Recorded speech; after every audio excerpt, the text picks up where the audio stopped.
Hi everyone. Any doubts from the last lab session?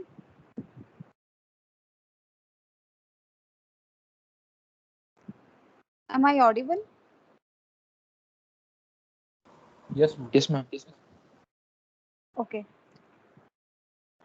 So what we'll be doing today is we'll be practicing some of the problems from recursion and we'll try to see how we convert your problems in recursive format and code them. So if any of your mic is on, please mute it. I'm getting some disturbance.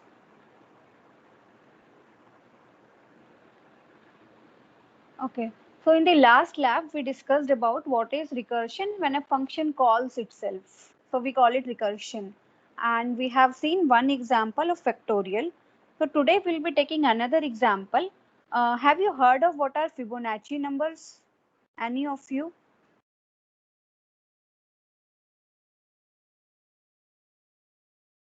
No one has ever heard of Fibonacci numbers? Yes, ma'am. Can you explain it? Like the starting two numbers will be 1 and 1. Then we Okay. add the last two, 1 plus 1, 2. Then we add 2 plus 1, 3, like that. So on. Perfect. So the starting two numbers are 1 and 1 and we add every two preceding numbers to get the third number. So you can take the starting two numbers to be 1 and 1. So basically your f of 1 is 1. So this is your first Fibonacci number. This is your second Fibonacci number. I'm going to take one more here. So I say f0 is 0. So after f1, whenever I have to, so this is defined. And whenever I have to calculate f of x, I can simply do f of x minus 1 plus f of x minus 2. Perfect. So my f of 2 is nothing but f of 0 plus f of 1. Similarly, my f of 3 is f of 1 plus f of 2. F of 4 is your f of 2 plus 3. So similarly, your f of 5 will be 5. So on and so forth. Okay. So what we'll try to do is we'll try to create a recursive program for this. So we have seen in the factorial program, so when we had to code this factorial using a recursive approach, so we have seen that it was quite simple. So if the value of n was 1, you could simply return a 1. Otherwise, we would return n into fact of n minus 1. Okay. Now let's try to convert this Fibonacci in terms of a recursive program. So assume I want to write a number, write a function whose name is Fibonacci, and this takes one argument here, int x, and I want to write a function here, definitely which is recursive, which returns me the Fibonacci of x. How do I move forward? Any ideas?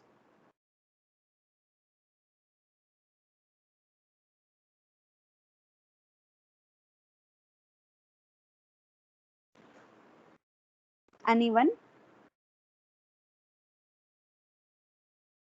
Okay, so we have discussed this. Whenever we want to convert a problem into a recursive construct, what we need to think is what we can outsource. So here assume that I'm given a, so in Fibonacci case, it is very straightforward. So assume I'm given a very big number. Assume that you come to me and you ask me what is the 123rd Fibonacci number, right? So by definition, I know that this 123rd Fibonacci number is nothing but f of 121, that is 121st Fibonacci number plus 122nd Fibonacci number, right? And to code this problem recursively, I need to know only this. So what I am going to do is I'm going to outsource this work to one person and this work to another person.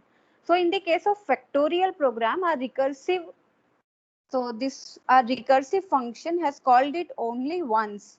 In the case of Fibonacci, it is going to do this 2 times. So it's not necessary that a recursive function can call itself only once. It can call itself any number of times.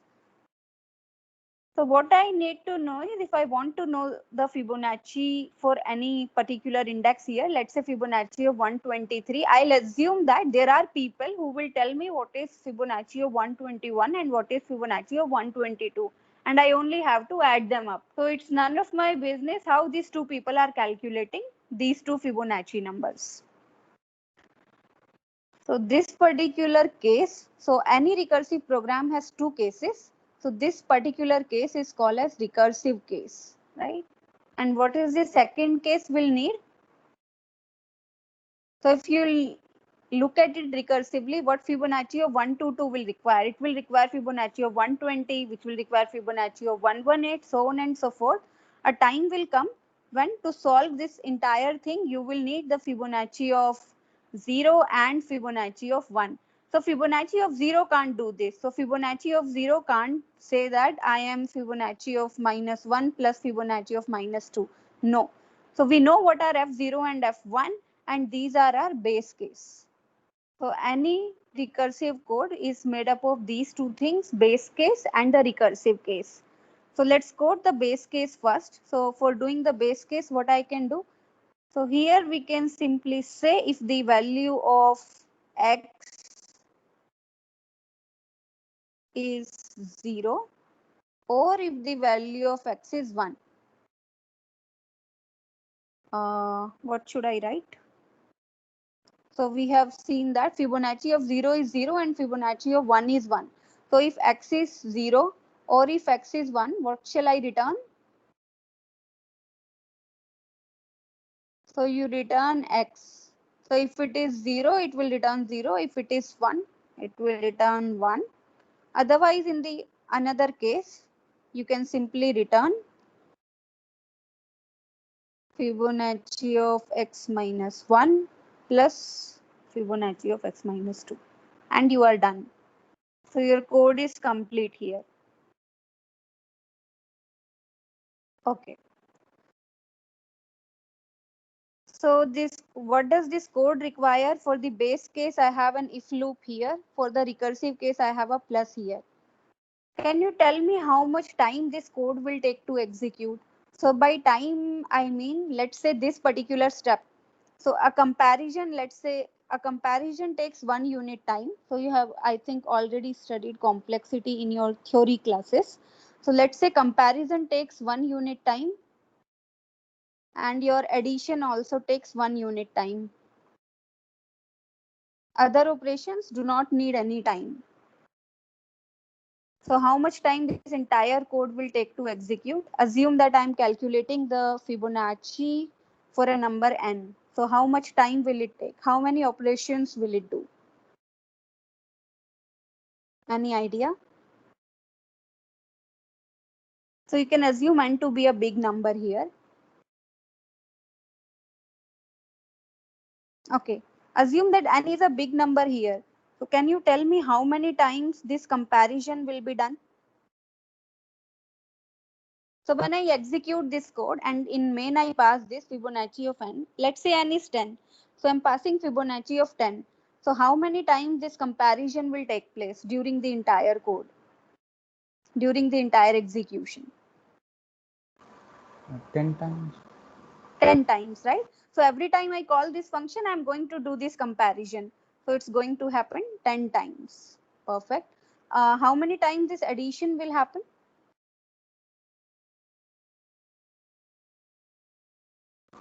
8 times. Yeah. Yes, so it will happen 8 times. So for 0 and 1, addition will not happen. For the remaining cases, it will happen.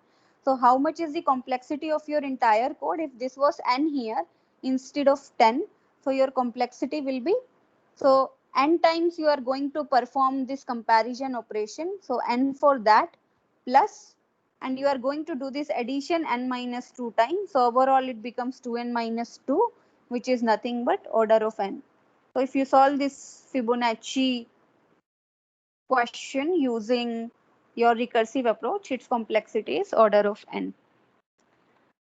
Okay. So can you now take some time and just open your editors and write a small recursive program to compute x to the power y? So think about how you will code it recursively. It's also fairly straightforward. So I'm giving you 15 minutes. Take your time, code it on your systems. And if you face any problem, you can always share your screen with me and we can discuss. So I'm giving you next 15 minutes to code this particular problem recursively. So x and y are your inputs and you should return x to the power y.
So let me know when you are done, any of you.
So I can ask any of you to share your code and explain it to the class in next 10 minutes. You should be ready for it. So your attendance will be based on this.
Ma'am,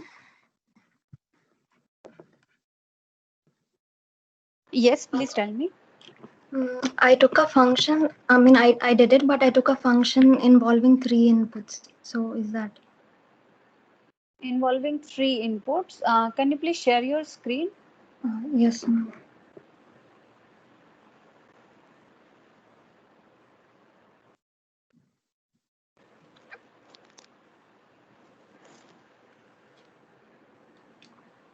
Ma'am, it's this. Okay.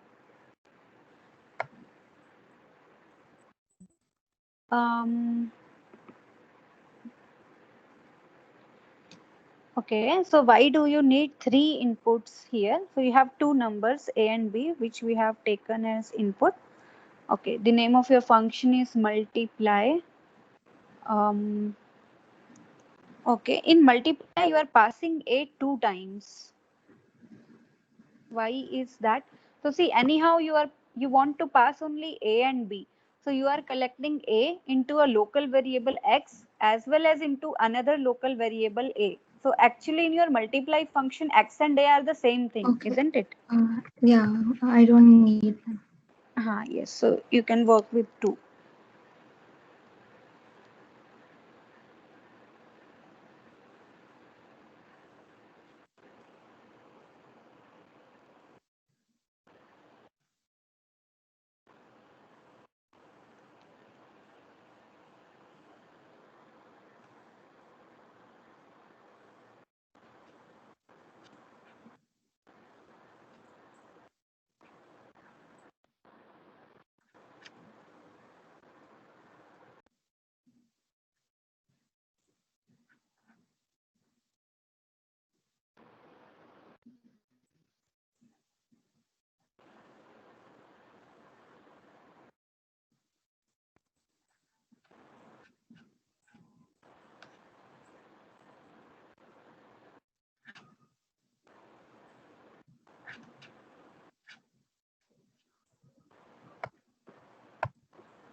Okay, are you done? Any doubts?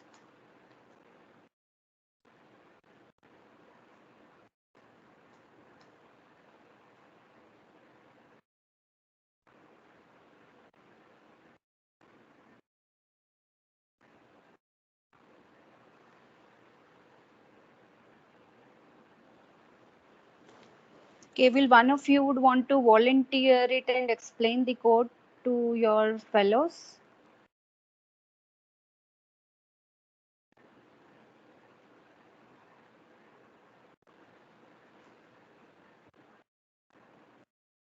Harsh?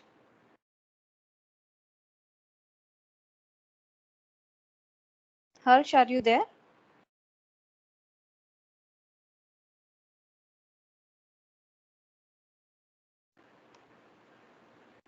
Has anyone completed?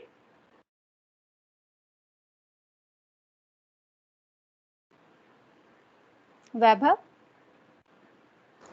Ma'am, I'm doing that presently. Okay, okay.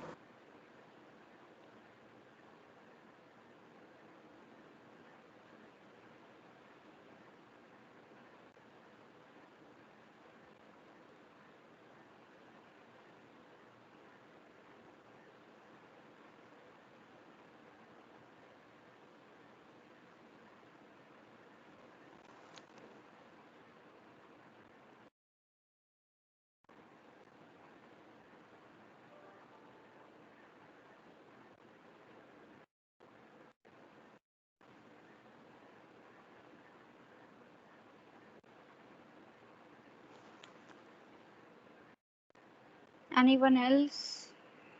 Has someone completed?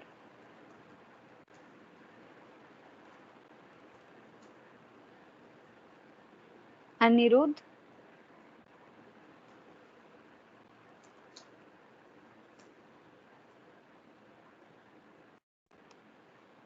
This helps me know how many of you are really here. Rekha?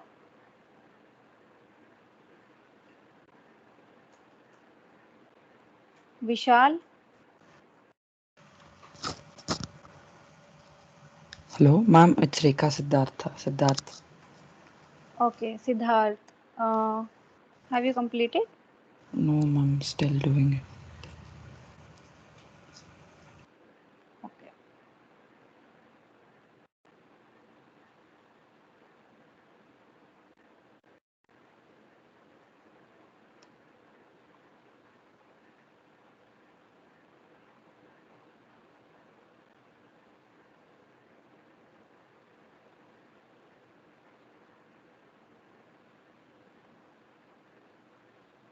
Okay, guys, so I will move forward because we have few more topics to cover. If you have any doubt, you can ask me.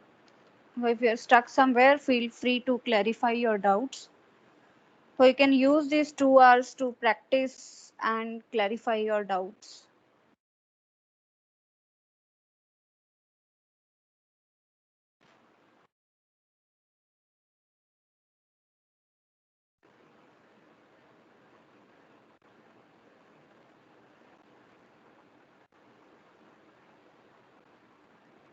Okay, so Fibonacci number, finding the power of a number, these are some of the simplest programs you can solve using recursion.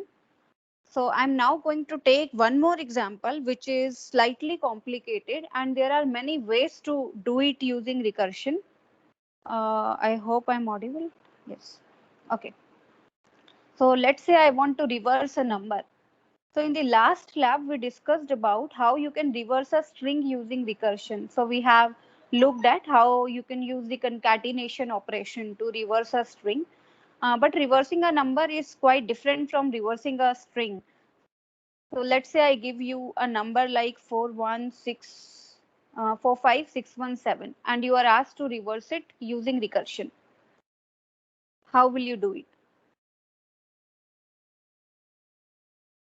Any ideas?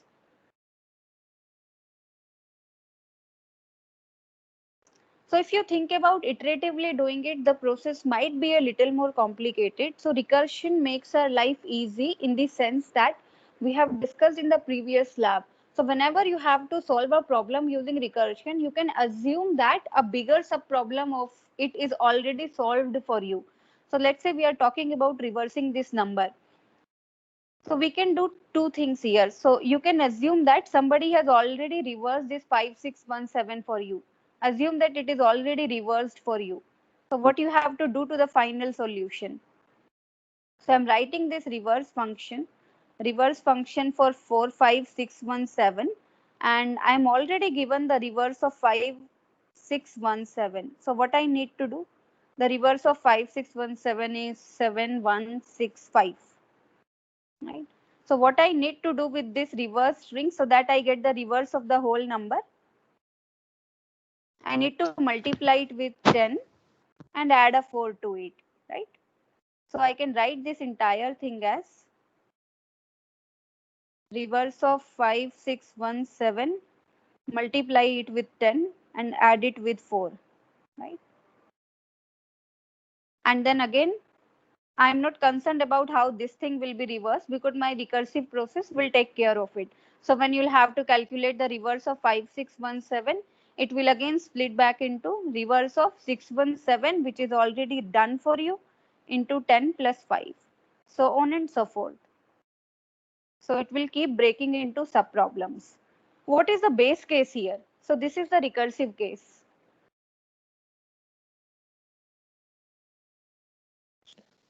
Single digit.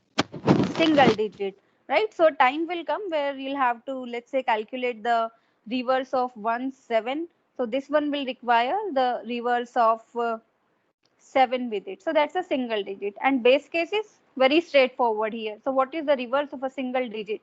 Reverse of a single digit is the digit itself. So that is our base case. Okay. Is there any other way to solve this? So we were talking about reversing 45617 and we looked at it. If somebody could just reverse 5617 for me, I can easily get the answer. Okay. So this is one way to do it. Let's look at another approach. So this will just tell you that you can actually use recursion in a number of ways. So what if instead of 5617, somebody reverses 4561 and give it to you? So I can solve any bigger subproblem according to my choice. So instead of giving you 5617 to reverse, I give you 4561. So its reverse 1654 is already given to me. So what do I need to do to this solution here to get my final answer?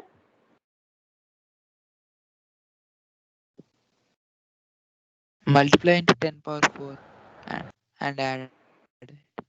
Okay, if I multiply it with 10 to the power 4, it becomes 1654 and No, 4 ma'am, times 0. the remaining digit. Okay, the remaining digit. Yeah. So 7. Perfect. So I multiply 7 with 10 to the power 4 and add it to it. Perfect. Okay. How do you reverse? So this one will require. So this is nothing but the reverse of your 4561 here, right? So you need to reverse 4561 also. Means it will happen automatically. I'm just trying to show you what exactly will be the variable. So this is not going to remain 10 to the power 4 during every call to this function. So when you need the reverse of 4561, you can assume that 456 is already reversed for you. So you already have a 654. So you need a 1 here. So here you need to multiply 1 with 10 to the power 3 and add to it. In the next case, whatever will be your, so this one is a LSB here, least significant digit. So whatever will be your least significant digit, uh, least significant bit, you will need it to multiply it with 10 to the power 2, so on and so forth. So how can I write this exact procedure? So what is this 4? This is nothing but the number of digits here.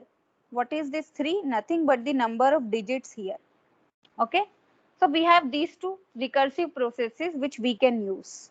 Now assume that I have asked you to write a code for this in C. Which one of these will you prefer? The left one or the right one? So we have seen two ways you can use recursion to reverse a number. So which one is easier?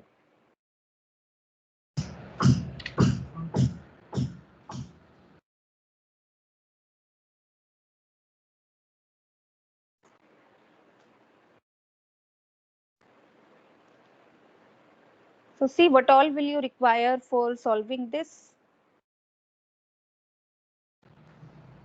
Left one, ma'am. Okay. And even for the right one?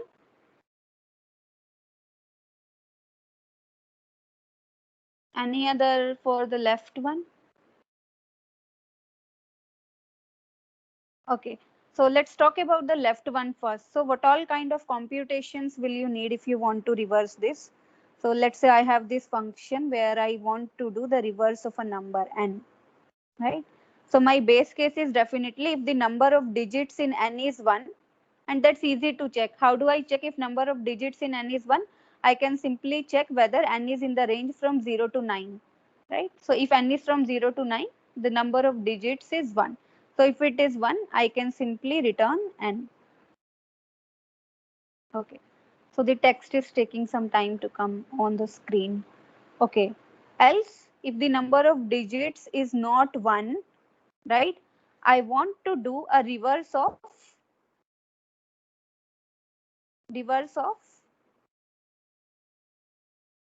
these four numbers here, right? How do you extract these four numbers? So see, this is not a string, so I cannot use any index. I'll have to do some operation here and I'll have to extract this string from here. So let's say I'm having some number here, D1, D2, D3, D4, D5, and I need to extract this portion D2, D3, D4, D5. How do you do it? So I need to separate it. Yes. The number minus d1 into 10 power 4. Are you sure? The number minus. Okay, so my number is 45671 minus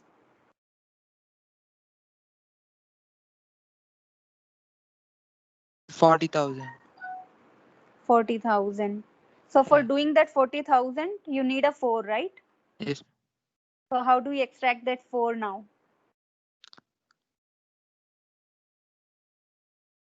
So Or else that, we can divide the number by 10,000 and we get the remainder as 4, right? okay. So you can divide this number with 10,000. So to get this 4, you can divide it with 10,000. So you know that there are 4 zeros in 10,000, right? If it was some other number, you would divide it with 1,000. So for getting that 10,000, you need a count of the number of digits in this number. So you see this process is becoming a bit complicated. So the division which you have to do here is you have to get this MSB separately and the remaining string separately. So that might be a bit cumbersome. Let's look at the second approach quickly. So the one on the right hand side, there what I'm doing, I'm separating it like this. So I have this LSB with me and I want the remaining number here. That's my division. How do I get it?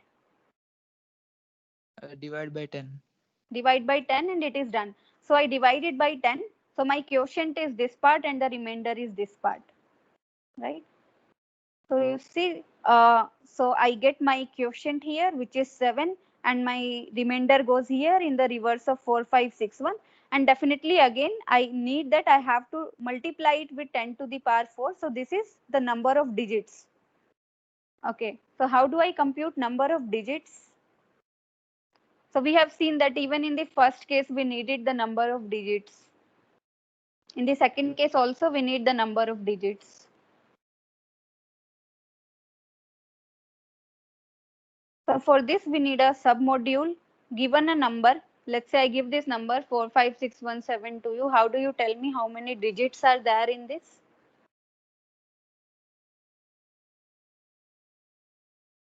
We can divide it by 10, like in a loop, Okay, we can divide it by 10 in a loop. and then we can divide it till the answer is 0. Okay, so I can write a separate function and keep dividing it by 10 and see how many times I have done this division. Okay, that is one approach. Any other approach?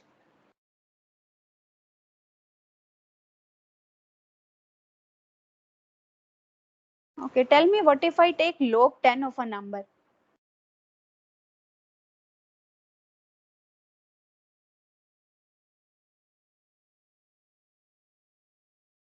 Now what will log 10 give me? A number of digits. Will it exactly be the number of digits? So in this case, it will be a decimal quantity, right? In points. Store it in int. Or We can store it in int. Okay. So tell me what will be log 10 of 45617. You don't need to tell me exactly.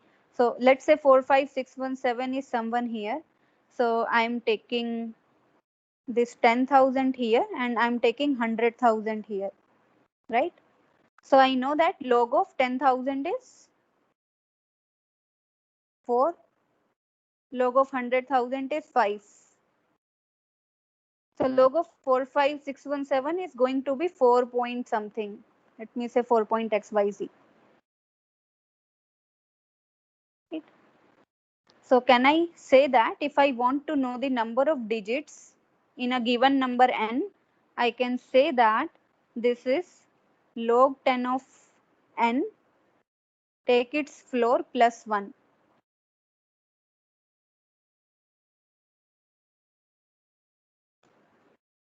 So I can try it with any other number. Let's say I want to see what is the number of digits in 15. So I'm going to take log 10 of 15, which will be 1 point something. I take a floor of that, which is 1, and 1 plus 1 is 2.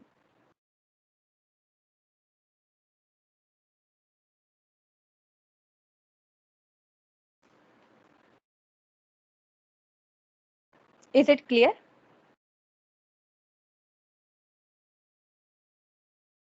So you can check it later. So currently I'm telling you a simple formula. If you want to know the number of digits in any given number, you can calculate it with this formula here. So I'm doing it with this formula because definitely you can keep dividing it with 10 and it will give you an answer, but you have a direct function for log 10 in your math.h library. And we are going to use that. ma'am, Yes. what is that function, that floor function, which you used just now? Okay. So I'll just quickly recap. Maybe you would have studied them before. There are two kinds of functions. So one is floor function and another is ceiling function. Do you know what rounding is, right? So sometimes we round some numbers. So let's say I'm given 2.4 and I'm given 2.6. So if I round 2.4, it becomes 2. If I round 2.6, it becomes 3. So what the floor and ceiling functions do, if you take floor of any decimal quantity, it will leave out this 0.4 part. So it will just return you 2. And if you take a ceiling of the same thing, it will return you 3. So it will round it up to the, not the nearest integer, but in the case if it is floor, to the lowest, to the lower integer, and if it is ceiling, to the higher up integer. So what you can do in C for doing this is, like someone said before, you can directly use a int 2.4. So that is equivalent to doing the floor of a function. So if I take a floating point number here, which is 2.4, a float or a double, and I apply int in front of it, so this will take away this 0.4 from this and leave it only 2. So like in the case of 45617, when we took it log, it was 4.xyz. So you apply a int in front of it, typecast it to int, and this dot xyz will be removed, and what is left with you is only 4. Okay. So I'm coming back here, right? So this way, you can definitely do it by the first approach also, but second approach is a bit more convenient because this division is very easy in the second case. You just divide the number by 10 and you get both the divisions required. And then for calculating the number of digits here, you can use a log function. Okay, so how do I write this function recursively? So let me try to express it with the help of a mathematical formula. So if I have to reverse a number n, so what it is going to be? So if n is from 0 to 9, I can say that the reverse of this number is n, right? Else what is it going to be? So according to the second formula, I'm going to divide this number. So let's see what we are doing here. I'm going to divide this number by 10, right? So I'm going to take, so for the quotient, so I'm doing a recursion on the quotient, right? And the remainder is being multiplied by 10 times the number of digits in the quotient. So how do I write it? So it's going to be reverse of the quotient. So I get a quotient using n by 10. So this n by 10 is according to how you do it in the C. So you will round it up to an integer value. It will not be in decimals. So you reverse your n by 10 plus, how do you write your remainder? So that is n modulus 10. This is your remainder. And you are going to multiply this n modulus 10 with 10 to the power what? 10 to the power the number of digits in the quotient. So what is the number of digits in the quotient? We can use the formula above. So log 10 of your quotient, right? Going to take a floor of it and add a plus 1 here. Is this clear to you?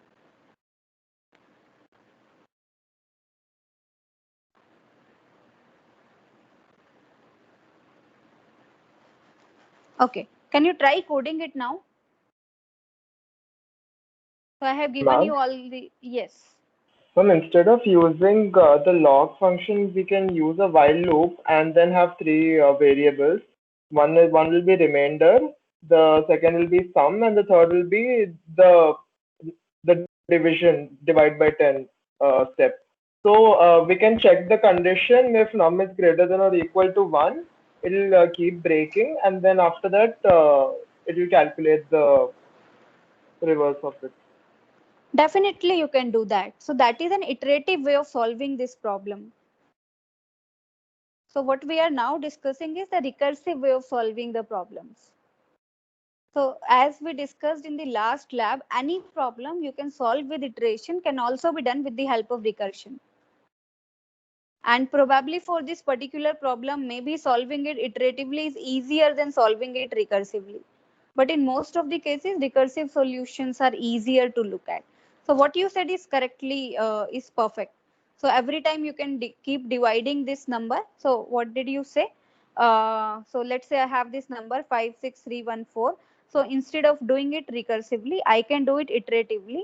So what I want to do is I want to have a 4 first, one next, 3 next. So every time when I divide this number with 10, so what is my remainder is the last digit here, and you can accordingly multiply it with 10 and keep adding it to the remaining number. You can always do that. So we are going with this particular approach because we are trying to solve the problems recursively.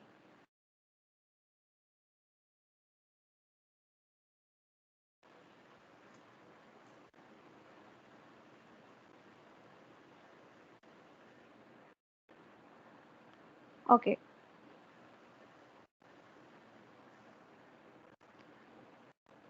So you can try coding this problem maybe after this lab. So meanwhile, I'm giving you a simpler version to solve. So definitely here we have used this log 10 here to count the number of digits here.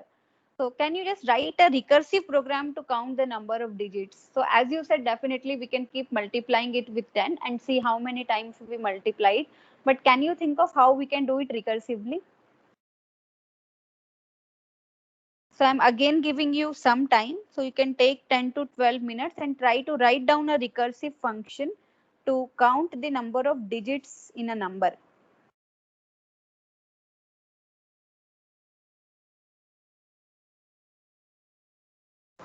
Ma'am, Yes. Ma'am, can you please show like maybe this question or the previous one, like how are we applying the recursion in the form of code? Like that Okay. that x to power y question. Okay, so you want me to code that? Okay, let's do that together. So, what do you prefer? I can do one for you, either this one or x to the power y, and x to the power y is definitely simpler. So maybe we can take a quick poll. So if you want me to just show you how to recursively code a problem, just drop it in the chat box. You want it for the power problem or you want it for this one? Let's say reversing a number.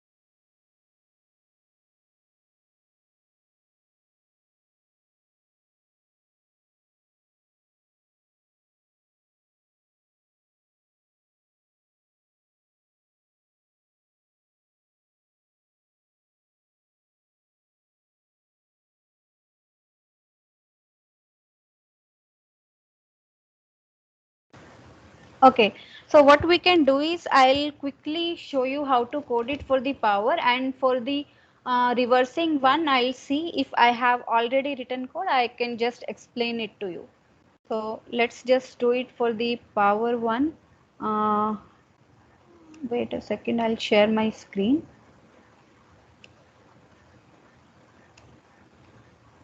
Yeah. Can you see my screen?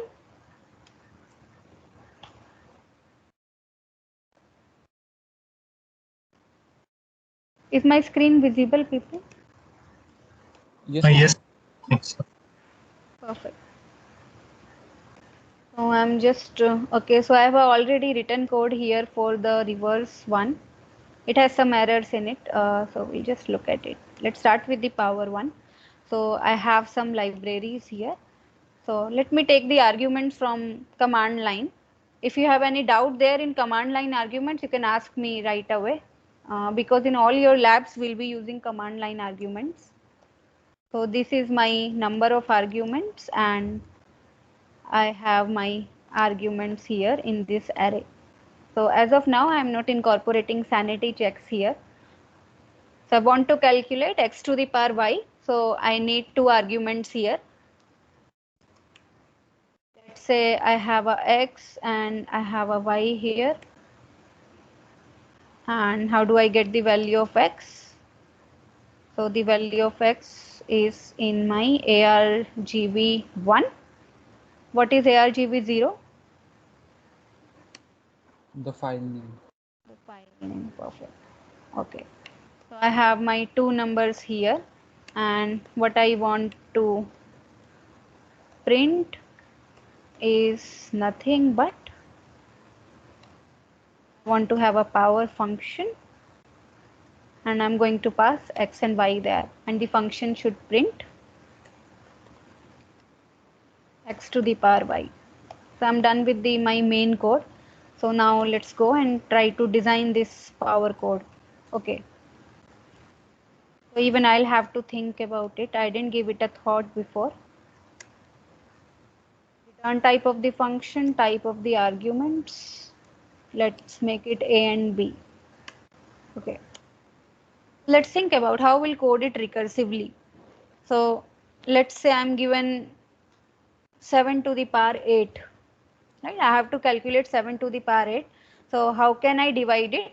I know that if someone just gives me 7 to the power of 7, right? Let me just make it 5. So otherwise we might get confused. So if someone gives me 7 to the power 4, I just need to multiply it with a 7 to get my answer, right?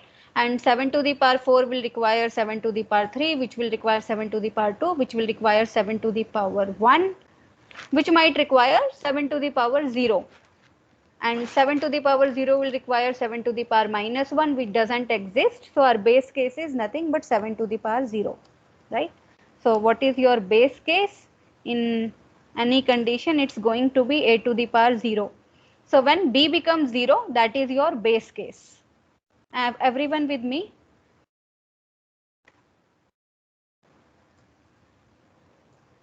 So what I'm saying here is, my base case is when you have to compute a to the power 0. So I'm going to make this function recursive based on the value of b here. And when b becomes 0, what I should return? I should return a 1, because a to the power 0 is 1. So what I'm going to do here is, if the value of, let's say, b is 1 or 0, when the value of b is 0, you just return 1. You can also make a base case when the value of b is 1. That can also be a base case. So when the value of b is 1, you can just return a, right? So let's also make that a base case, although this one is sufficient. Only b equals to 0 is sufficient. But since this problem is also easy to solve, so any number to the power 1 is that number. So in this case, I'm going to return a. Otherwise, what I'm going to return? As we have seen it before. So a to the power 5 is nothing but a to the power 4 into 7. So what I should return? So 7 is this one is a here, this one is a to the power of b minus 1. So what should I write here?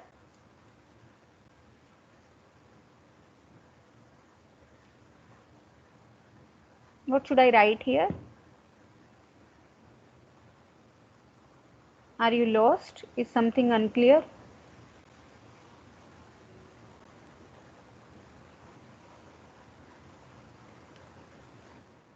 See, the recurrence which we are using here is a to the power b, it is equal to a into a to the power b minus 1. So this happens if b is greater than 0, right? And a to the power b, it is equal to 1 if b equal to 0. So this is the recurrence which we are using.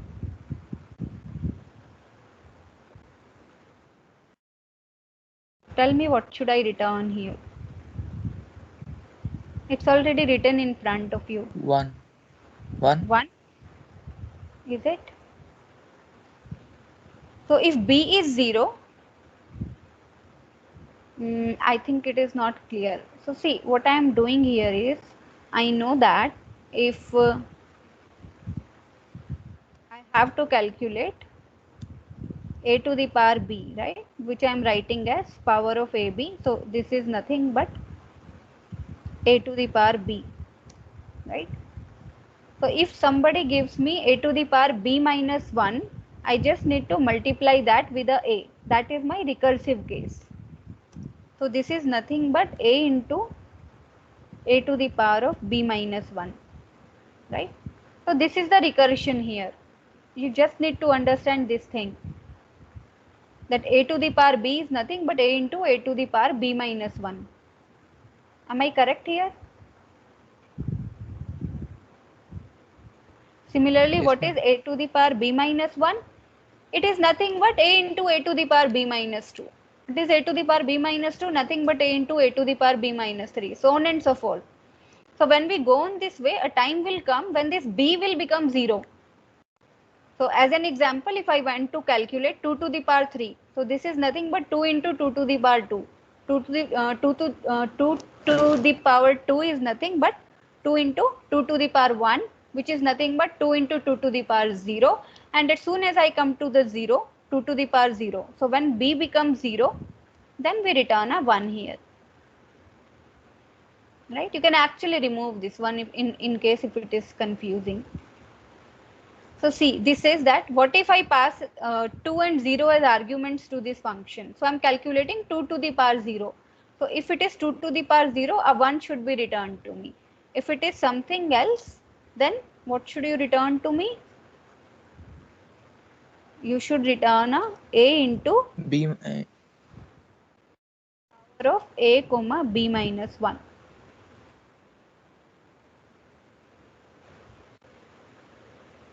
You try to understand it and ask me any doubts if you have, because you really should know this program.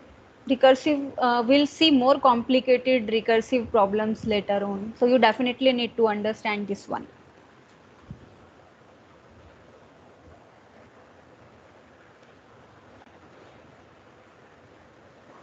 Ma'am, here are we defining power, ma'am, POW as a different function, or I'm are sorry.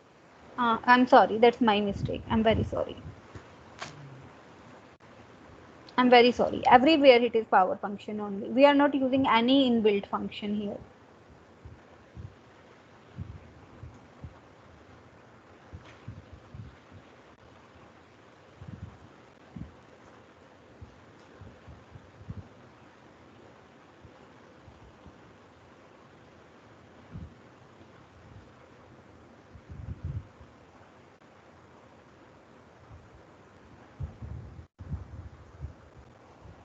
Just have a look at it and ask me if you have any doubts.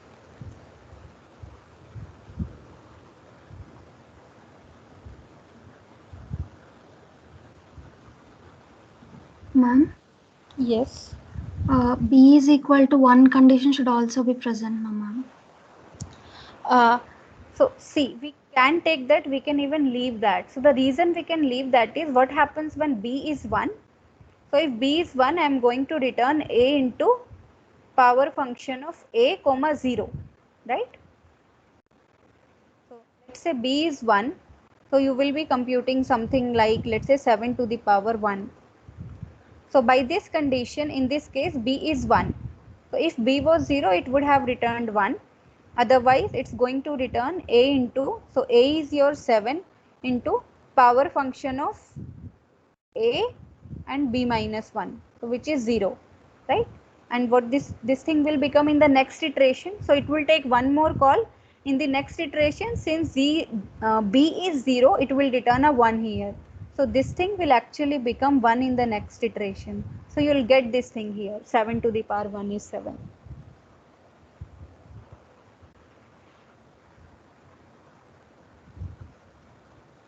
Is it clear? Ma'am, I'm not able to, I mean, your screen is lagging. My screen is lagging. Oh, it's actually lagging quite a bit. Okay. Okay, let me try typing it in the chat window. Maybe that is a bit faster. Okay, so see, what I am saying to you is, let's say I have to calculate this power function of a, can be anything, but I have b as 1 here, right? So I needn't have that as a base case, because if b was 0 here, it would return me 1. But now b is 1 here. So what it will return me? It will return me a into power function of what? A comma 0, right? B minus 1 is 0. And this power function of a comma 0, it's going to return me a 1. So ultimately this power function of a comma 1 will become a 1 here.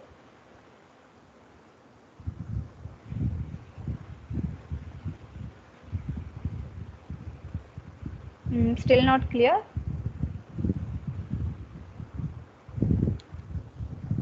Ma'am, I mean, it should written as a, not 1. So we should be writing b is equal to 1 case as well. Okay, just give me a moment. Just give me a moment. I'll just switch over my window and we'll take it away. I will stop sharing here.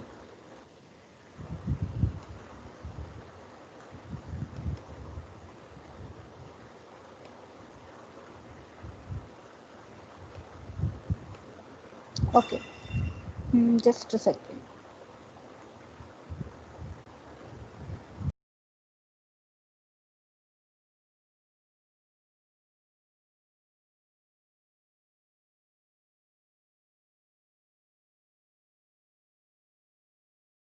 Am I audible?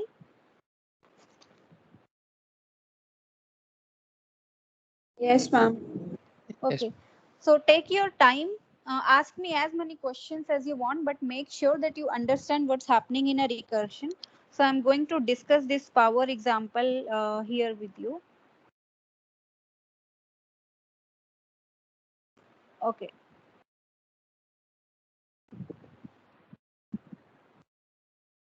So what we are interested in defining a function, power function, which when given two numbers x and y, it should return me x to the power y, right? So let's understand it with an example. So what we are saying is, let's say you want to compute 7 to the power of 4. So I'm defining this problem recursively. So I'm saying that I'm not going to compute this 7 to the power 4 on my own. I'll assume that somebody has solved 7 to the power 3 for me, and I'm going to utilize that. So you can use that same, let's say, theater example. So we are sitting in a theater. I am here at the last row, and I'm asked this question, calculate 7 to the power 4. So I'll just poke the person in front of me and I'll ask him what is 7 to the power 3. And I'll assume that he has given me the answer. So I know that whatever answer this person has given me, I'm just going to multiply that with a 7. And here this person, he is again going to do the same thing. So since he doesn't know what is 7 to the power 3, he'll ask the person in front of him what is 7 to the power 2, and he'll multiply it with that. Similarly, the person here, he will make it 7 into 7 power 1, right? And the person who is asked to calculate 7 to the power 1. So see, he can either return it. He might know that 7 to the power 1 is 7, or he can still do ask the person in front of him and ask him what is 7 to the power 0. So this person here will tell that 7 to the power 0 is 1. So let's understand what was happening there. So what we have said is what this power function is doing. I'll just write it down there. Power function of a comma b. If b is 0, then it returns 1, else return a into power function of a comma b minus 1. So let's see how this will execute. So maybe that will clarify your doubt. So tell me some numbers, tell me some arguments here. Tell me some random arguments. 2 and 3. Okay, let's say I want to see what is power function of 2 comma 3. So my main is calling this. Main has called power function of 2 comma 3. So what will happen? This a will get a value of 2 here and b will get a value of 3 here. So for this particular function here, which is just written here, a is 2, b is 3. So if b was 0, it is going to return 1, but b is not 0. So it's going to return a into, and it will again call a power function. So this function is going to return a into, and then it calls another function. So what will it call? It is going to call power function of a, which is 2. So let me write just a 2 here, and b minus 1, which is 2. So now for this new function, so see, now the control is transferred to, so you can see it like these are different clones of the same function. So you can see them as different functions actually. So this function here, power function of 2 comma 2. So the value of a is 2 and b is again 2. So b is again not equal to 0. So this one is going to return 2 into power function of 2 comma 1. Now for this function a is 2 and b is 1. B is still not 0. So this function is going to return 2 into power function of a is 2, b minus 1 is 0, right? Now this function here, power function of 2 comma 0, when this will execute, a is 2, b is 0. So we have already told this function that when b is 0, you return a 1 here. So this function is going to return a value of 1 to this function over here, right? What will this function return? So this function was supposed to return 2 into this thing, whatever this function is going to return, right? So this a into power function of a comma b minus 1. So this function here, a is 2, power function of 2 comma 0 is 1. So this function will return a value of 2 here. Now what this function will do? This function will return 2 into whatever value it got from the function beneath it. So it's going to return 2 into 2, which is 4 here. Now I came to this function which has to return a value to the main. So again, what is it going to return? A into whatever value it got from the another function. So 2 into 4 is 8. So this function is going to return an 8. Now let me know if your doubt is clarified. So I could have done that also. So it's not necessary. I'm saying you can definitely do that here. So if B is 1, you return an A. So what will happen in that case? This thing will not be executed. So as soon as you come till here, so it sees that A is 2, B is 1. So it will directly return a 2 here. You can also do it in this way. What I'm saying is it is not necessary.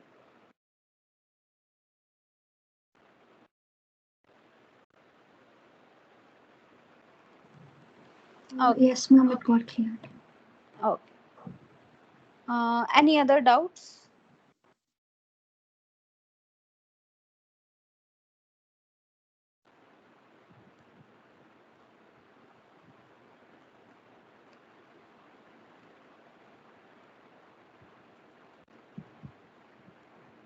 Ma'am, what would happen in this function if we gave a negative b? Sorry. Okay. So that is And if we gave a negative b, what would happen? okay. So you should think about that. So we have, so currently in this program, we have assumed that both the things A and B here, they are what? They are positive. So you can definitely include a sanity check here. So if B is, so what you can do, if in any of these, if B is -1, you can directly return a -1. So which can be an error code, which says that these are not the correct arguments.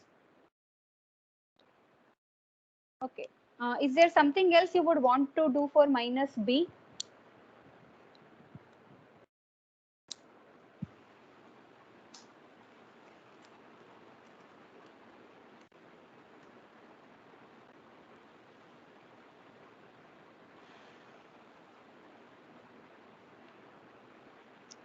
So how can you, okay, that's a good question. How can you modify it for a negative value of B? So what if B is negative? Any ideas?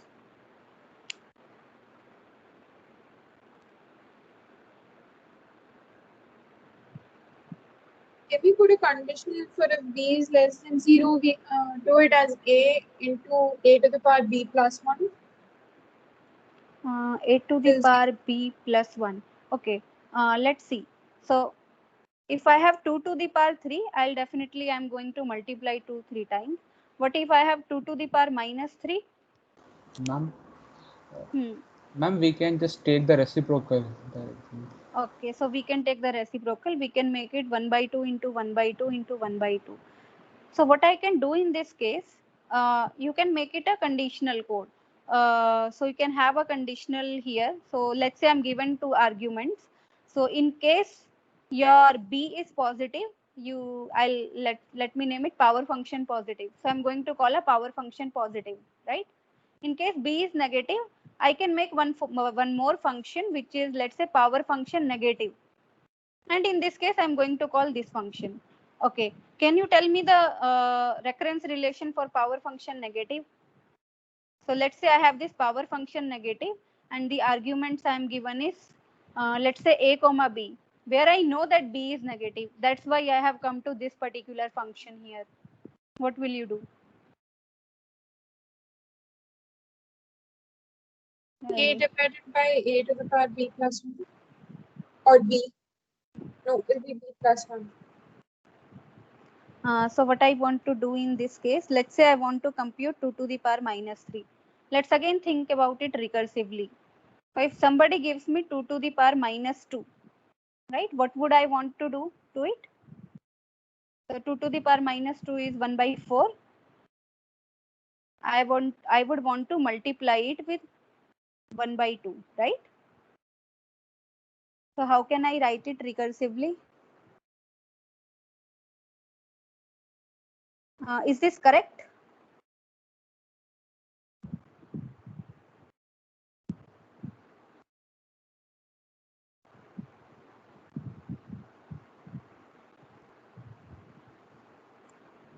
So again 2 to the power minus 2, what will it be? It will be 1 by 2 into 2 to the power minus 1. What will be 2 to the power minus 1? It will be 1 by 2 into 2 to the power 0. Perfect. 2 to the power 0 is again nothing but 1. Is it clear? Ma'am, we can take the absolute value of b and reciprocate it using the same function. You can also do that. That's again a very nice idea. So when you see that b is negative, what you have to do? Actually, you have to do nothing but 1 by 2 to the power 3. Very good. So you can do it that way also. That will save you a whole lot of work. Very nice.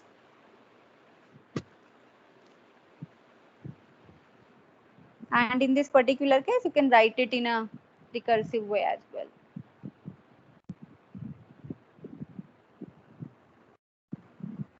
So in this case, what you can do, if b is 0, you just return 1, else you return, I would say what?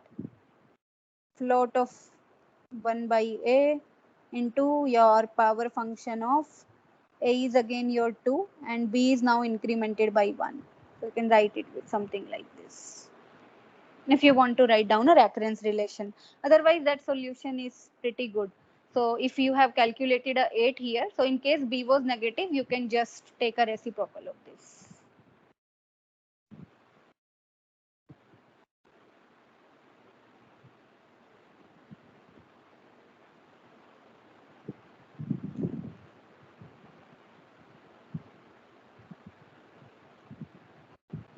Any other doubts? So if there are no doubts, I'll just give you some recursive problems to code. If you are still having any doubt in how do you code your recursive problems, you are free to ask me.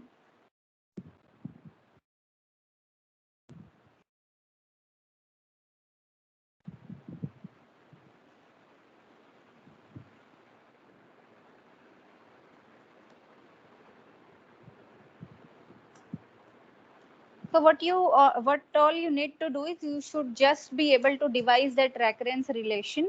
You should be able to do what are the exact functions we should call in two different cases. Once you understood what is the base case and what is the recursive case, coding comes naturally.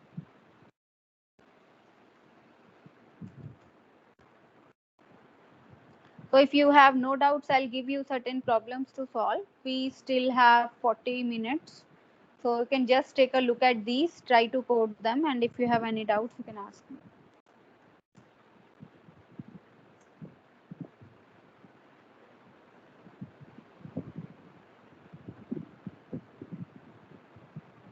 I'm sorry for the font here. So you can start coding this question. If you have any doubt, you can ask me.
So these are some straightforward programs you should be able to do.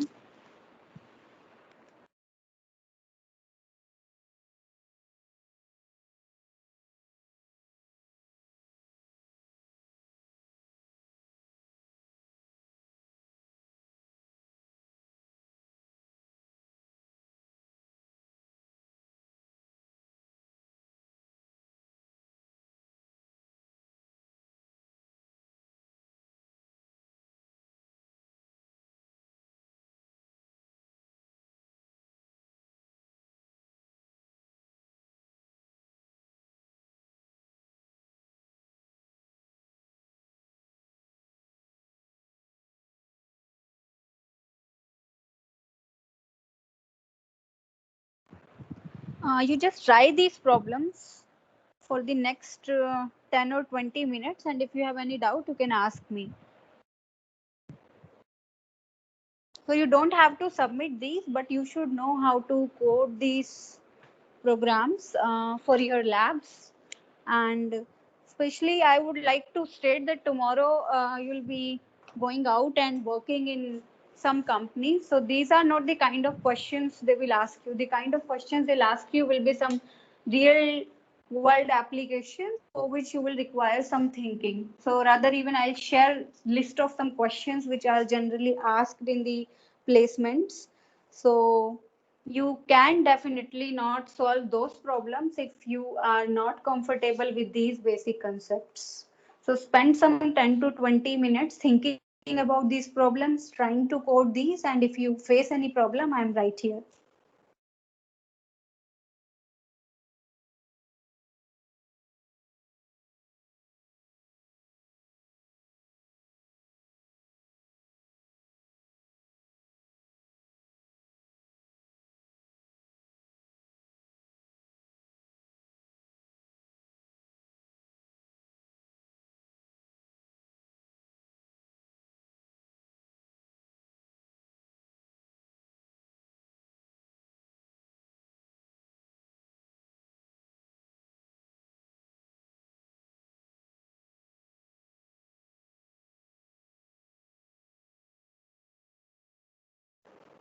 So I even wanted to cover some applications of recursion in array, but I don't think we will be able to do it in this lab.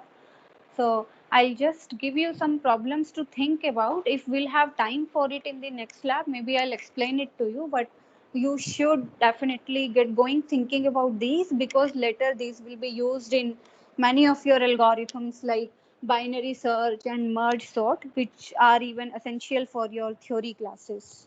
So I'm just going to type a few questions here which are related to recursion in arrays.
So while solving any problem, whether it's a recursive problem or an iterative problem, you should always keep in mind how many comparisons you are making, how many computations you are doing. So basically, what is the complexity of that program?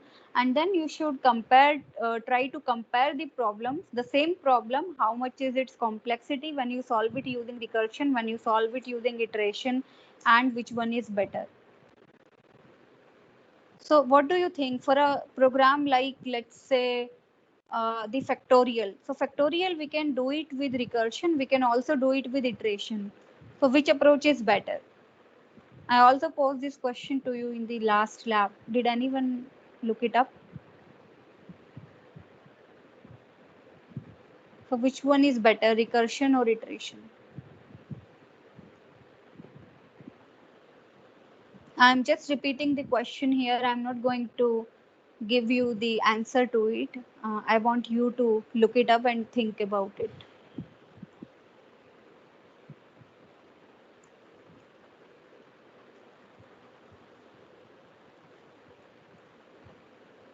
Okay, so I think it's almost 5. And we have done enough of recursion. So I'm not starting with the arrays. You can leave if you want to. If you have some doubts, you can stay back and ask me. Ma'am, Yes. ma'am, for the factorial thing, ma'am, how can we think of that using iteration? Okay. Uh, so iteration is the first thing which will come to your mind when you would want to solve any problem. So how do you write an extension for factorial? So how do you write an expression for n factorial? Ma'am, n into n minus 1 factorial. Right? Okay. N into n minus 1 factorial is a recursive way of doing it. So I'm expressing n factorial in terms of n minus 1 factorial. In general, what is the extension? So if using a paper and pen, I want to find a factorial. Let's say I want to find 5 factorial. I'm going to do 5 into 4 into 3 into 2 into 1. So this is going to be n into n minus 1 into n minus 2 into n minus 3 up to 1. Right? So you see there is a loop which goes from, so let's think about it in terms of for loop. There is a loop which goes from n to 1, and whatever it sees during that period, it multiplies it. So I'm just writing it in the chat box. So what you would want to do is, I would want to take a variable, let's say mul, which will store my result, which is initially 1, and then you can have a loop for, let's say, I. So I will go from where 1 to n, and what will I do for this? So every time what I have to do, multiply I with mul. So just I'm going to do this thing here. So that is an iterative way to do this.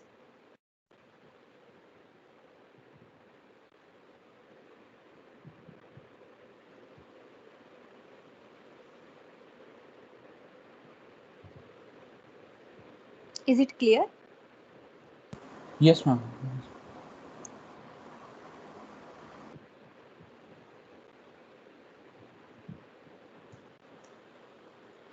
One of the questions you just put forth for us to solve using recursion, one of them is to find the sum of digits, right?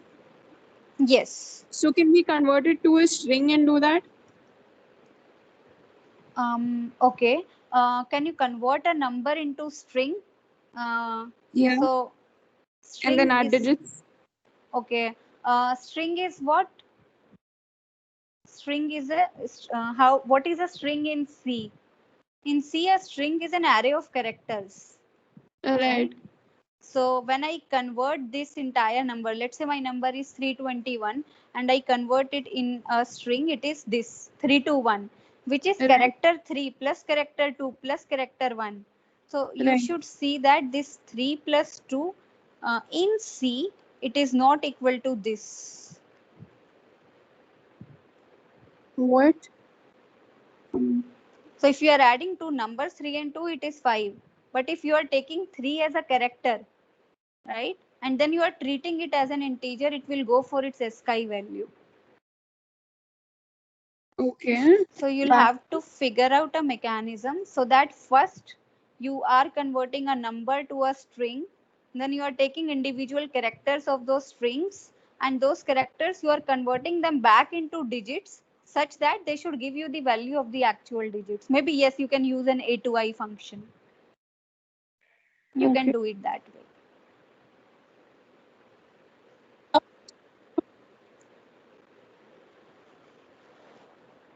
Can they be reversing digits? We are sorting out digits like that, and then instead of reversing it, we just add it. Sorry? Like in what other way can we use? Like the way we were reversing for reversing a number, we were multiplying it with 10 to the power n, and we were doing it, right? Yes. Reversing it completely, we just end up adding all of them. Yes, so you just end up adding all of them. So let's say I want to calculate the sum of digits in 2, 3, 4, right? So if somebody just tells me the sum of digits of 2 and 3, I know that I just have to add a 4 to it, right? So I can say that. So what will be your recurrence relation here? So let's say I want to know what is add of n. So can I say that it is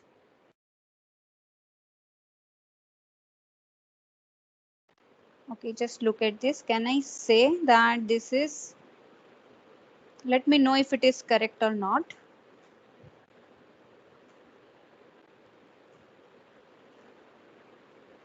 Okay.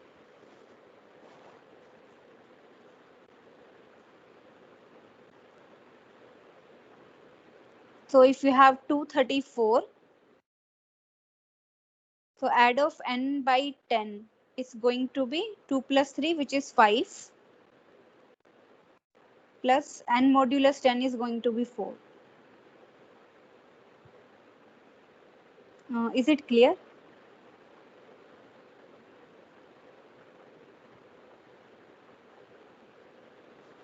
Not really, ma'am. Not clear? Just take a No. paper and pen and try to do it. So let's say I have to add the sum of digits in this. Let's say my function is s, and I want to find the sum of number of digits here.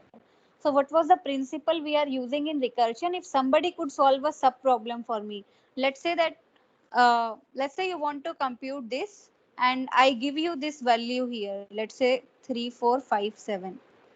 I give you this. What will you do to get your final answer?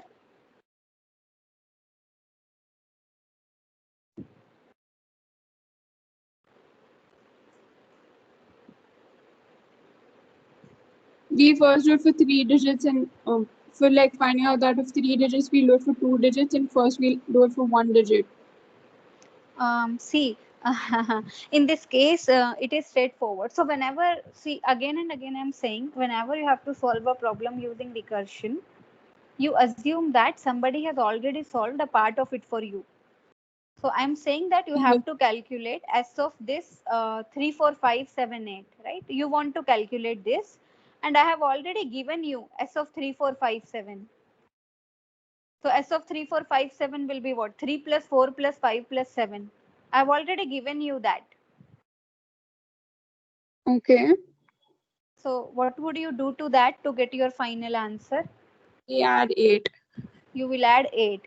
So can I write that s of 3, 4, 5, 7, 8 is nothing but s of 3, 4, 5, 7 plus 8?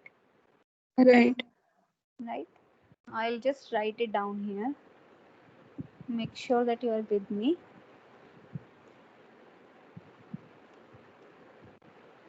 Right? So this is how I'm going to do it recursively. Now what will s of 3, 4, 5, 7 will be? See, here I'm assuming that somebody will. 7. So it will be s of 3, 4, 5 plus 7. So s of 3, 4, 5 will be s of 3, 4 plus 5. Right. S of 3, 4 will be s of 3 plus 4. And as soon as you get s of 3 is 3. Right. Right? So that's why what we have written here is, so see, what is this 3, 4, 5, 7? It is nothing but 3, 4, 5, 7, 8 divided by 10, quotient, right? Right. And this 8 here is the remainder. Okay. So that's why we have that s of n is nothing but s of n by 10 plus s of n modulus 10. Okay. Okay. Got it.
I have noted down your attendance.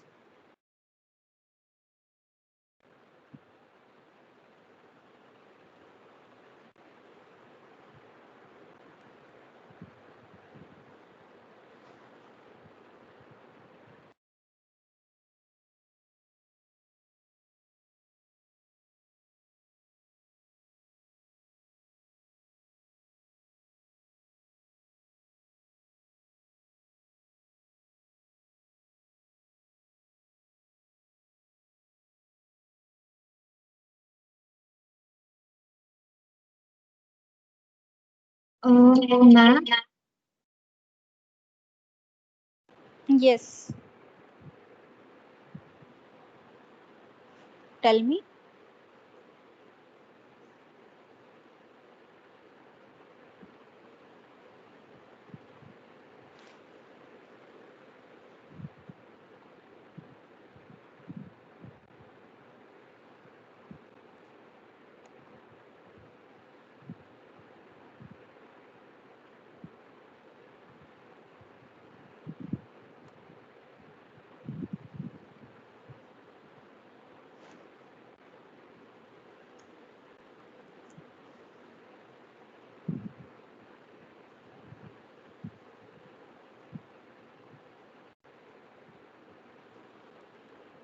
Okay. Any other sum with recursion? If you can think of an example, I can tell you. Do you have any example in your mind?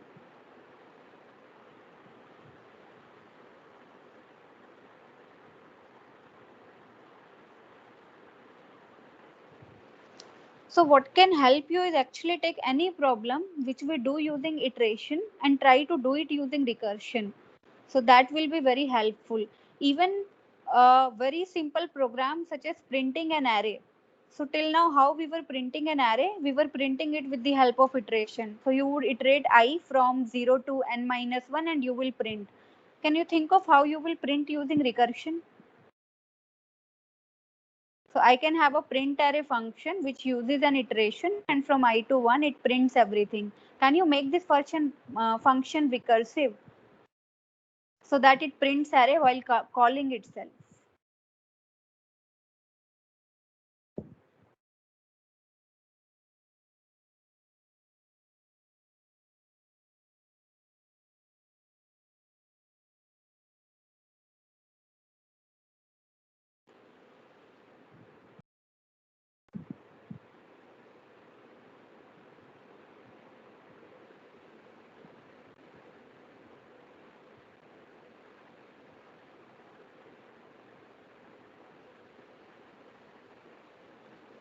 Priyanka, if you have some program in mind, tell me so I can explain that to you with recursion.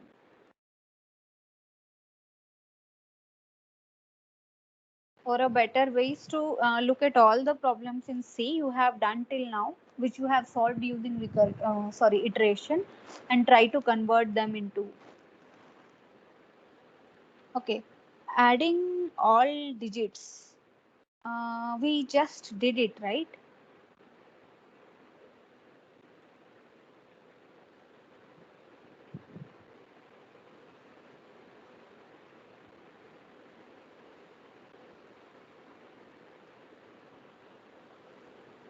So what is the doubt? So where is the problem? Is it in defining a recurrence relation for it, or is it in the coding?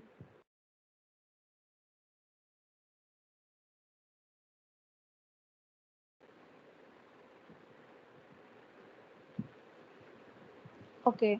So for adding all the digits definition we just did. Um,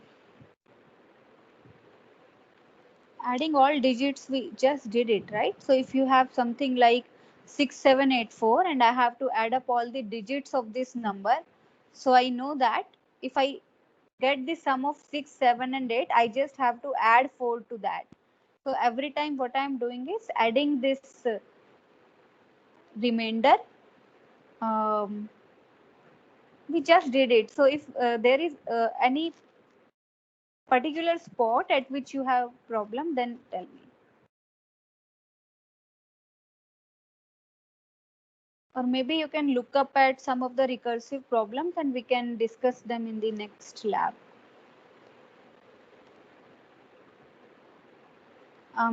Okay.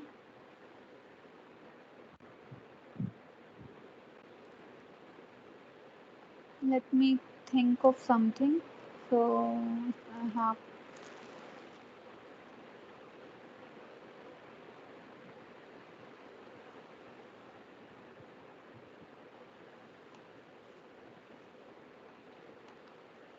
Okay, so take some time. So look at this question which I just told you. So try printing the elements in an array using recursion.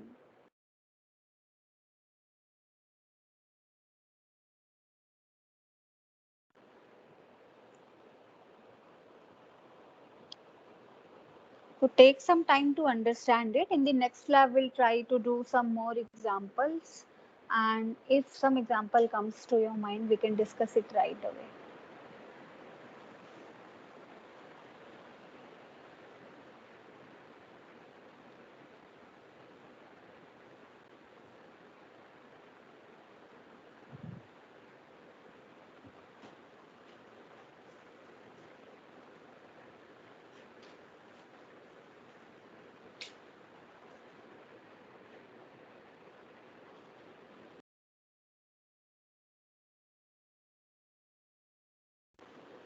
So students who are having no doubts and who are not leaving also, can I assume that you are just not there on your desks, except Priyanka?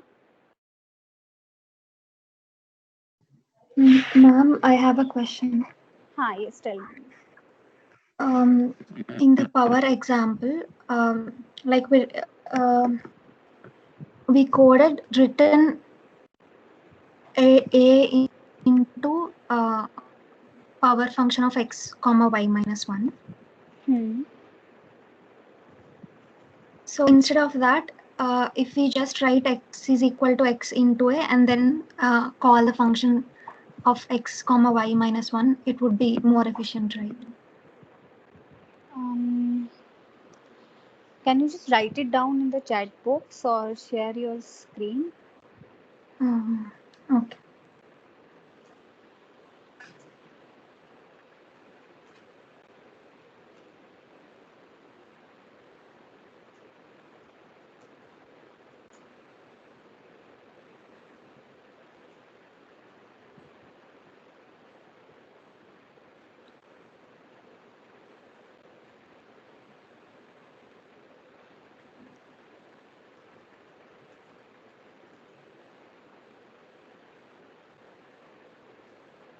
Okay, so we have multiply AB here. So you have made it a void function. So it is not returning anything.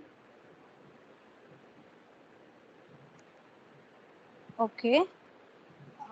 So if y is 0, we print 0. If y is 1, we print x. Else. This should be 1. Okay, this is 1. So what is A here in line 21? A is the first, A is x. A is x, right? So is it x equals to x into x? X is changing at every time it enters the function, but A doesn't. Okay. So see, try to do a dry run of this program. See what happens when you call multiply AB. So whatever is A is copied into x, whatever is B is copied into y, right? So now your this function, multiply function, it actually doesn't know anything about A. A is a local variable which is there in your main function. So once you are out from main in any other function, that function doesn't know what A is. Okay. That is one problem here. So like the first time I showed you this code, I put int A over here. So is that see again, what will happen then? Let's say you were computing 2 to the power 3. Okay, so you would pass. Okay. Okay. Okay. Okay. Okay. So this A is copied to that A also, and this A remains constant here.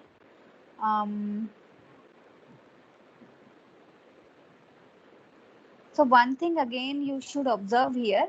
So see this, you are actually slightly mixing up recursion and iteration. So since your multiply function is void, right? So when you use this function inside your multiply, so that multiply inside multiply, that is actually not returning anything. We are even not using it anywhere. So whether you put this line 22 or not doesn't make any difference to your code.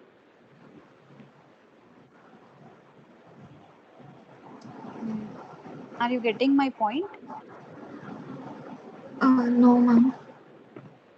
So look at this line number 22. See, whenever we use any recursive function, right? So this recursive function returns me something.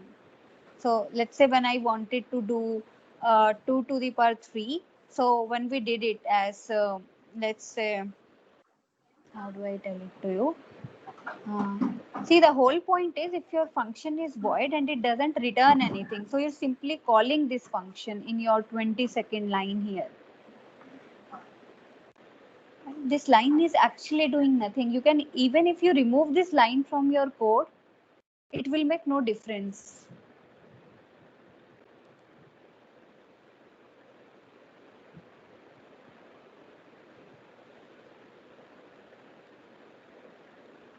Is recursion covered in your theory classes?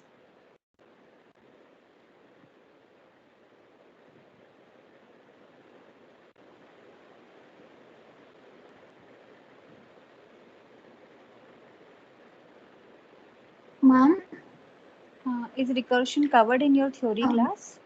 Yeah, ma'am. I mean, I was just asking, like, this would be more efficient than the code that we used written A into this.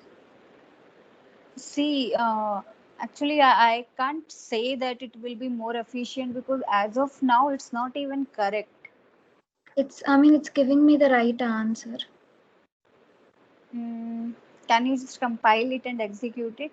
Yes, ma'am.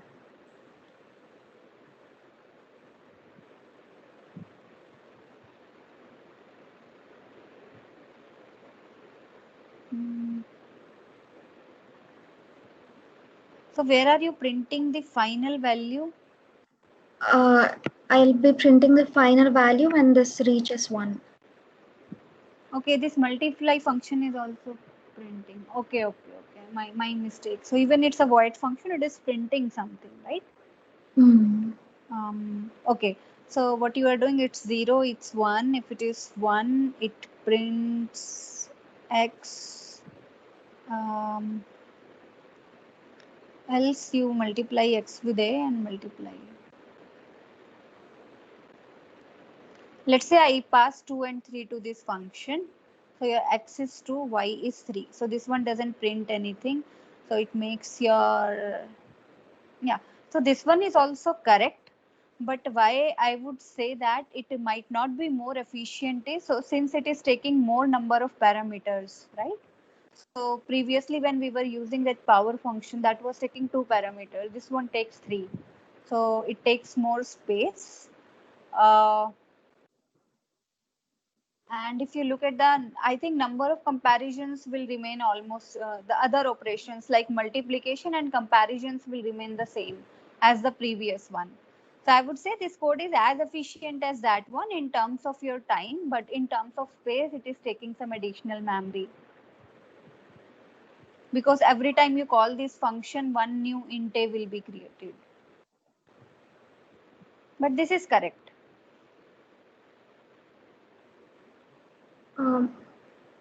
Ma'am, I mean, it needs to jump again and again in that case, like to multiply A into that, it needs to jump back again. But in this case, it's not required. So wouldn't that make any difference? What? Can you state it clearly? I didn't get you. in the previous case, when we were multiplying a with the function, it needs to return back again for it to return the answer. But in this case, it's just linear. The flow is linear. Okay, so you see it like this. Whether you return an integer from a function, right? So in that case, I was returning an integer. So even your function is returning something. You can't say that this function which you have written here is not returning something. You have made it a void function, but still it returns. So do you know how a function call is executed? So where is all this complexity when we create a recursive function? Maybe I'll discuss it in the next class. So see what is happening here. I don't really understand what you mean by a linear flow. Can you just go to your code once? Can you share that screen with me? Okay.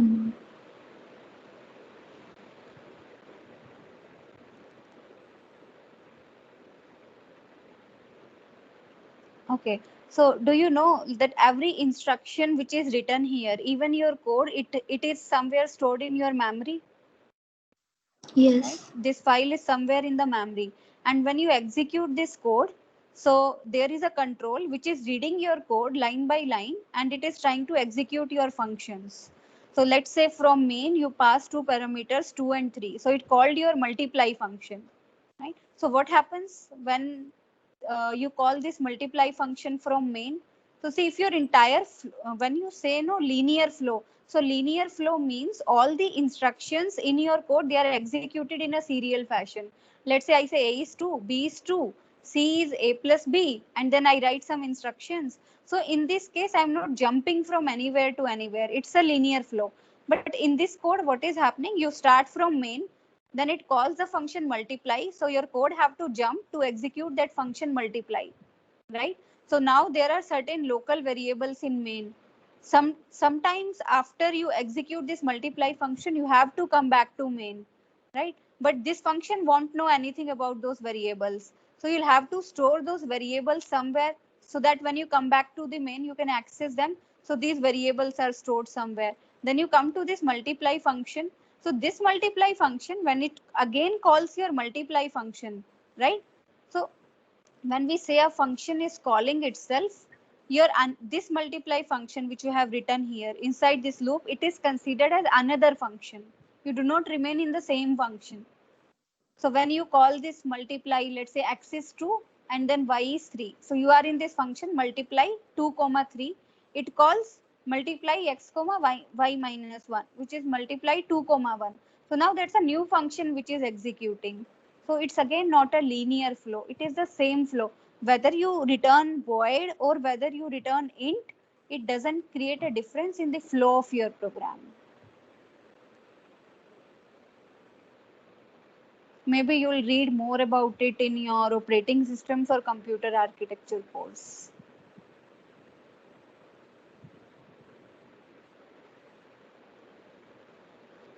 So if you want to compare two codes in this case, maybe you should look at the number of operations they are doing, number of times they are doing additions and comparisons. And then if you could find that one code is doing lesser number of comparisons, then you can state that it is more efficient.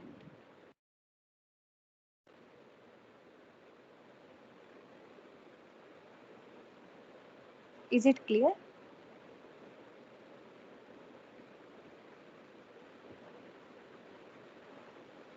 Yes, ma'am.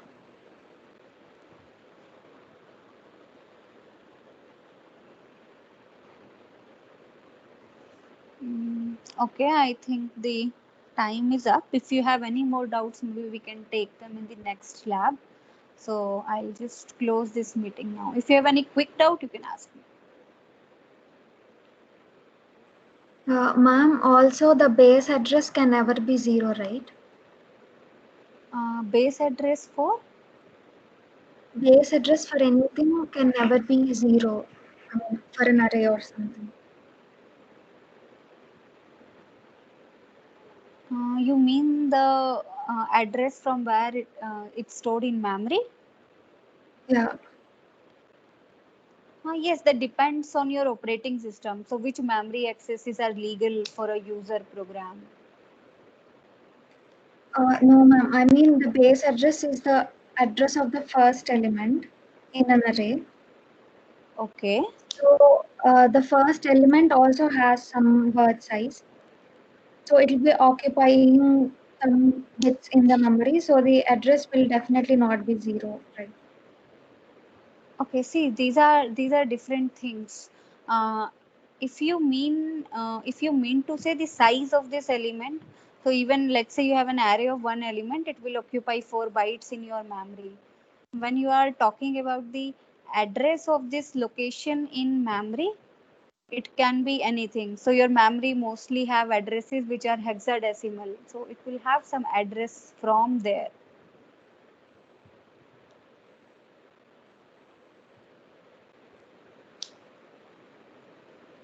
So your indices of the array starts from 0, and that's definitely not your base address. Base address is something else. So where it is stored in the memory. So that can be something like, I will show you that in maybe some of the upcoming session. So we will try printing the addresses of the elements in the array, and we will see how these are stored. So when we'll be dealing with dynamic memory allocation, I'll tell you these things.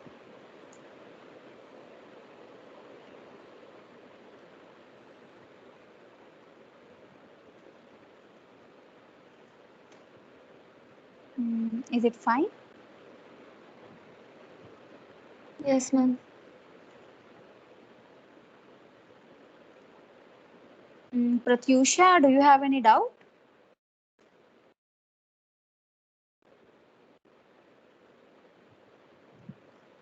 Okay, seems like she's not here. Okay, I'm calling off this meeting, so we'll meet next week. So if meanwhile you try Okay. different programs on recursion, if you have any doubt, you can mail me and we'll discuss it in the next lab. Okay, ma'am.